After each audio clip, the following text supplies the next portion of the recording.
কিন্তু তার পরিবর্তে তাদেরকে একটি শিক্ষা ব্যবস্থা ভেঙে চুরমার করে দেওয়া হয়েছে।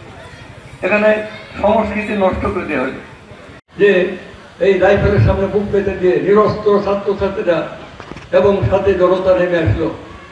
একটা ঢাকা বিশ্ববিদ্যালয়ের মেয়ে মাত্র 17-18 বছর বয়স, সে বলছে একটা ছেলেকে গুলি করে হত্যা করেছে ছাত্রকে পুলিশ।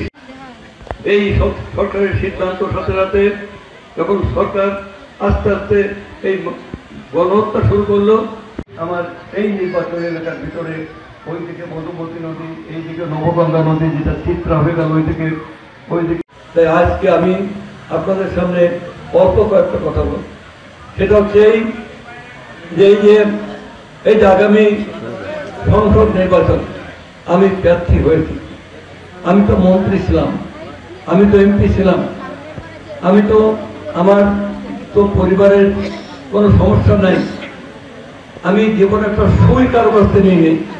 নিশ্চয়ই এখানকার সব মানুষ জানেন, আপনারা আমাকে যারা চেনেন, যদি একটা 9 পয়সা একটা সুই পর্যন্ত আমি বা আমার ফ্যামিলির কেউ কোনোদিন ঘুষ খেয়ে থাকি, দুর্নীতি করে থাকি, তাহলে এই মুহূর্তে একটা লোক হাতে যোগে বলেন আমি নির্বাচন ছেড়ে দেবো, এখানে করবো না ইলেকশন। আমি এটা নির্বাচনী সভা সেখানে একেবারে অত্যন্ত প্রত্যয়ভাবে আপনাদের সামনে তুলে ধরছি। কারণ আমি ঘুষ খাই না, দুর্নীতি করি নাই। কেন খাই নাই? আমি মনে করি জনগণের কাছ থেকে ঘুষ খাওয়া, দুর্নীতি করা আর পায়খানার মল খাওয়া একই রকম। কারণ যাদের কোনো রকম কোনো চরিত্র নাই, যারা কোনো রকম নেই, তারাই এটা করতে পারে। রাজনীতি করি মানুষের জন্য, রাজনীতি করি গরিব মানুষের জন্য, রাজনীতি করি সমাজের জন্য। 90% হতদরিদ্র মানুষকে আমি দেখি, আমি তাদের জন্য রাজনীতি করি। আমার নিজের কোনো স্বার্থ নাই, মানুষের স্বার্থই আমার সারা জীবন মানুষের স্বার্থ দেখেছি। আমি হাজার হাজার ছেলে মেয়ের চাকরি দিয়েছি।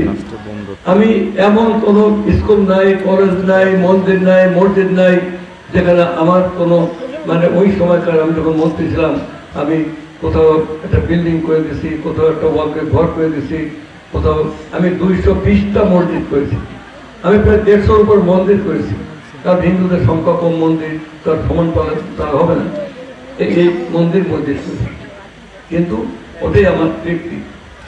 আজকে আমার বক্তব্য হলো একটি জনপদ, এখানে কোনো অর্থনৈতিক কোনো উন্নয়ন ঘটে নাই, এখানে ক্রয় ক্ষমতা নাই কারো, মানুষ ইচ্ছে করলে কিছু কিনতে পারে না, মানুষের পার্চেজিং পাওয়ার নাই, কারণ কারো চাকরি বাকরি নাই, কর্মসংস্থান নাই, এবং ছেলে মেয়েরা লেখাপড়া শিখে এই মাদকাসক্ত হয়ে যাচ্ছে বিভিন্নভাবে, এতে কোনো অভিভাবক নেই। আমার প্রথম অগ্রাধিকার হচ্ছে আমাদের এই অর্থনীতির চাকাটাকে ঘোরাতে হবে, এবং অর্থনীতির চাকা ঘোরাতে গেলে কর্মসংস্থানের ব্যবস্থা করতে হবে।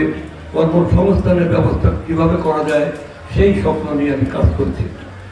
আমি যদি আপনারা আমাকে ভোট দেন, একটা বাড়ি ভোট দেবেন, এরপর তো আমি বলছি আমি ইলেকশন করবো না, আমার বয়স থাকবে না, তরুণরা করবে।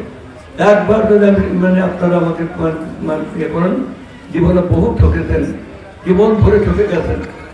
এর আগে অনেকেই দেখেছেন রাজনীতি করতে নিজের জন্য, স্কুলের শিক্ষক নিয়োগ করতে হবে 20 লাখ 15 লাখ টাকা দিতে হবে, তাও 50 জনের কাছে টাকা নিয়ে দেখে 2 জনের 3 জনের দেওয়া বাদ বাকি ফেরত দেন।